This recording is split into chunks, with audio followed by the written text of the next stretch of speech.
മുട്ട ദോശ എങ്ങനെ ഉണ്ടാക്കാമെന്ന് കാണാം.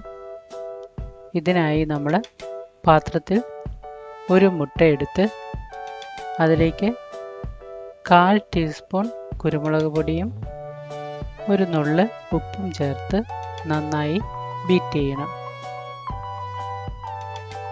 നന്നായി പതയുന്നത് വരെ ബീറ്റ് ചെയ്യണം.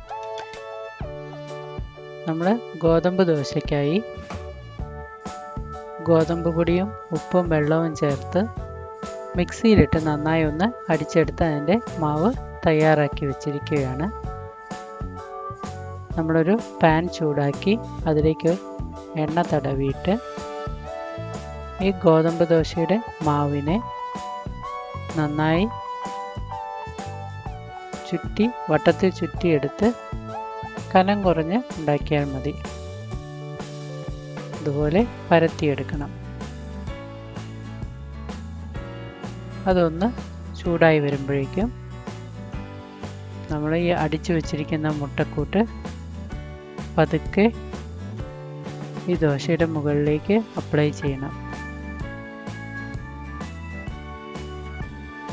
ഒരിടത്തേക്ക് ഒഴുകി പോകാതെ ഇടയ്ക്കിടയ്ക്ക് സ്പൂൺ കൊണ്ട് ഇതുപോലെ തടവി കൊടുക്കണം. എല്ലായിടത്തിലും മുട്ടക്കൂട്ട് പിടിക്കുന്നത് പോലെ സാവകാശം ഒഴിച്ചു കൊടുക്കണം. ഈ സമയത്ത് തീ കുറച്ചിട്ടാൽ മതി. ആ മുട്ടയെല്ലാം ആ ദോശയുടെ മുകളിലേക്ക് വന്നു കഴിഞ്ഞ് അത് ഒഴുകി പോകുന്ന സ്റ്റേജ് മാറിക്കഴിയുമ്പോൾ നമ്മളതിനെ തിരിച്ചിടാം.